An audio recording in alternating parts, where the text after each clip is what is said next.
याद रखना, तुम क्यों लड़ते हो, तुम्हारी जुबान कंट्रोल में क्यों नहीं है, क्योंकि तुम दुआ नहीं करते, तुम सिर्फ मांगते रहते हो, तुम्हारा कोई संबंध नहीं है। याद रखो, एक प्रार्थना होती है जिसमें सिर्फ मांगा जाता है, मांगा जाता है, मांगा जाता है, मांगा जाता है। याद रखिए, एक प्रार्थना मांगने से ऊपर है, जो मैंने आपको करके दिखाई। ऐसी दुआओं को करो, उससे अपने आप को शेयर करो। मैं आपको बताना चाहता हूं, जैसे यहोशू ने पूरे कनान को पजेस किया था, खुदा तुम्हारे पूरे शरीर को पजेस करेगा।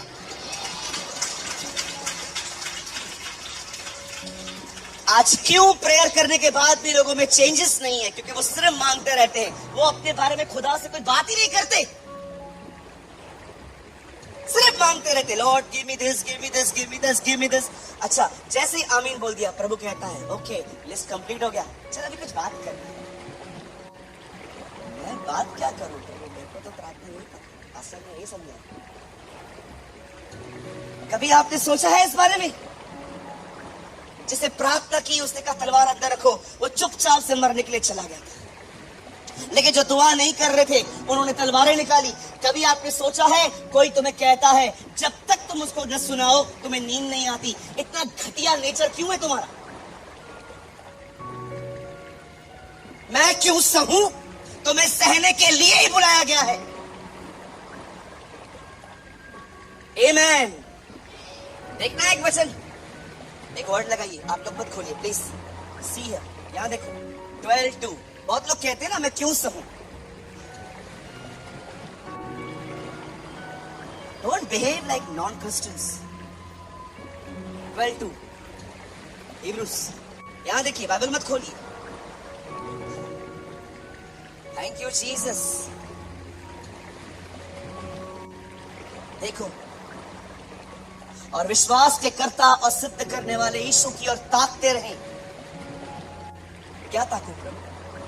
जिसने उस आनंद के लिए जो उसके आगे धरा था, लज्जा की कुछ चिंता न करके क्रूस का दुख सहा और सिंहासन पर परमेश्वर के दाहिनी ओर जाकर बैठ गया। अब 3 में देखो क्या लिखा हुआ, 3।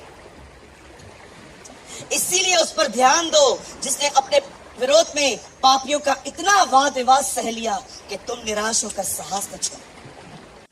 मैं जब भी लोगों को बर्दाश्त करता हूं ना, ये वचन पवित्र आत्मा मुझे दिखाता है, सूरज उसने भी सहा था, तो भी सहा। मैं क्यों सुन? मैं क्यों सुन? जो प्रार्थना नहीं करते ना, वो ऐसी लैंग्वेज यूज करते हैं।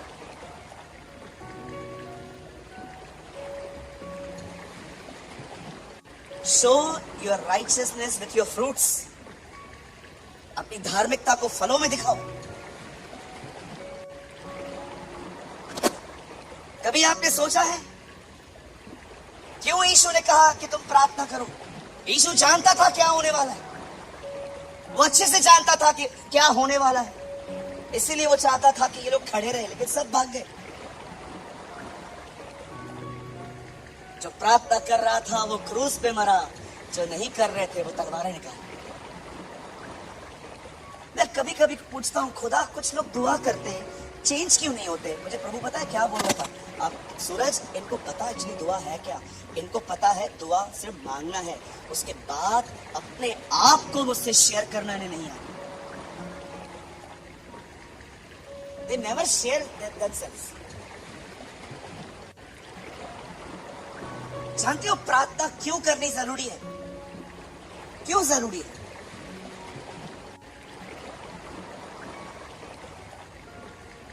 आधा घंटा और चाहिए, और चाहिए आधा घंटा। Are you ready? एक दिन बाइबल बताती है इजराइल के ऊपर एक अटैक हो रहा था। सॉरी, नॉट इजराइल, जूडा, यहूदा। और जैसे ही उन दिनों में जो तख्त पे बैठा था यहोशापात, वचन कहता है यहोशापात को जब पता चलता है कि 3 देश के लोग चढ़ाई करने के लिए आ रहे हैं, बाइबल बताती है वजीरों और प्यादों को गिनने से बेहतर वो खुदा के हैकल में चला गया और वहां पर परमेश्वर के सामने बैठ गया। और लिखा है वो यहोवा की खोज करने लगा। और जैसे ही बाइबल बताती है वो परमेश्वर को ढूंढ रहा था और उपवास कर रहा था, जैसे ही उनकी दुआएं कंप्लीट हुई, एक कॉमन मैन के ऊपर पाखरू उतरा है। He was not a prophet. वो नबी नहीं था।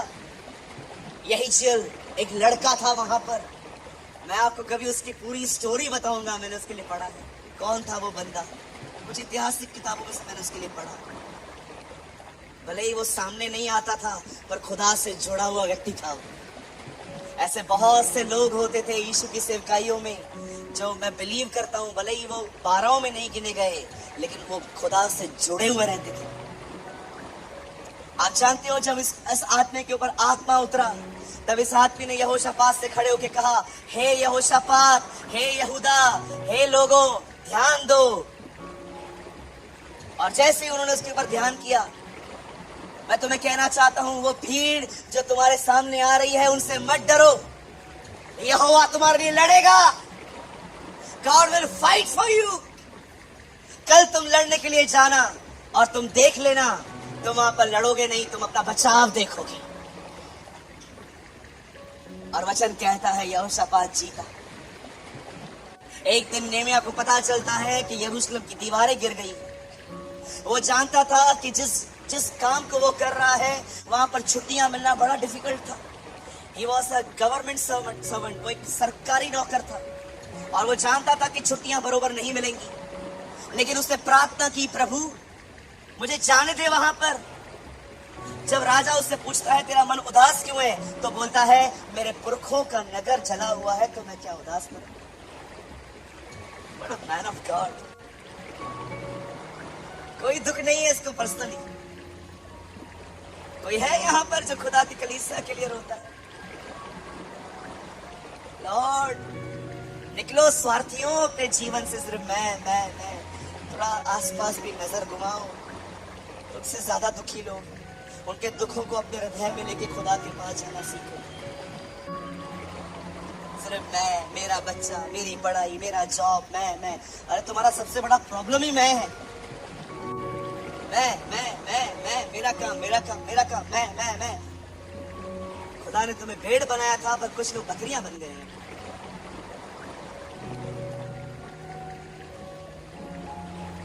वो राजा के सामने जाता है। राजा बोलता है क्या हुआ? बोलता है मेरे पुरखों का नगर जला हुआ है, हमारे किवाड़ टूटे हुए हैं, हमारी दीवारें टूटी हुई हैं। तो बोल, रानी बैठी थी, बोलती है बोल क्या मांगता है? बोलता है मुझे जाने दो। जैसे ही छुट्टी मिलती है, उसके बाद कहता है एक काम कर दो, और एक लेटर लिख के दो, वहां पर दीवार बनाने में जो मटेरियल चाहिए मुझे थोड़ा मिल जाए वहां पर। आप जानते हो, वचन कहता है इतना बड़ा राजा उसे कहता है ठीक है जा।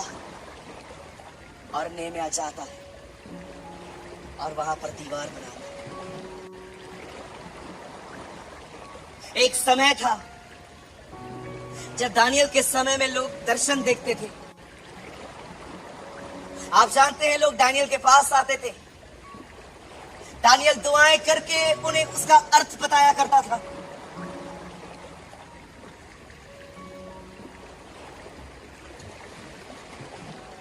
जिस समय इस पृथ्वी पर एनोश नाम का लड़का पैदा हुआ, बाइबल बताती है तब से लोगों ने दुआ करना शुरू की थी।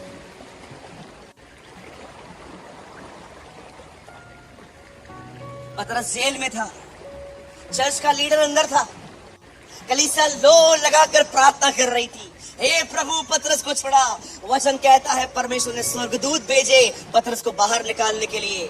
मैं आपको बताऊं, मैं प्रार्थना करने के लिए आपको क्यों कह रहा हूं। यहोशापात ने प्रार्थना की, प्रभु ने मदद भेजी। नेमिया ने प्रार्थना की, परमेश्वर ने उसको मनुष्य का फेवर दिया। ओ बाइबल बताती है, एलिया ने प्रार्थना की, आग उतरी। कलीसिया ने प्रार्थना की, स्वर्गदूत छोड़े गए। मैं आपसे पूछना चाहता हूं, ये सारे काम प्रार्थना के बाद क्यों हुए?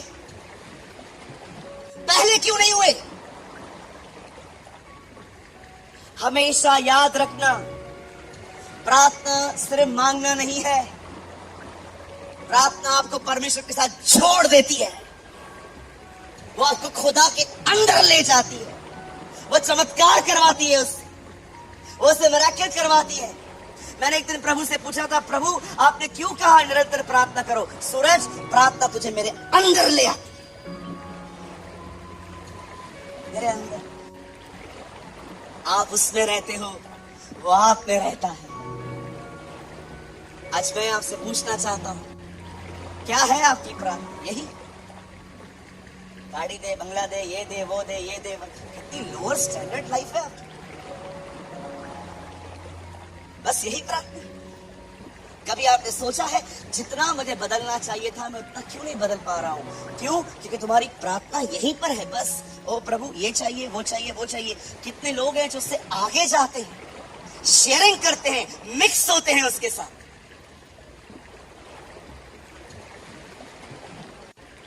मैं बिलीव करता हूं आज का संदेश तुम कभी नहीं भूलोगे। You should pray. जब दुआ नहीं होती, don't feel guilty, you should feel hungry.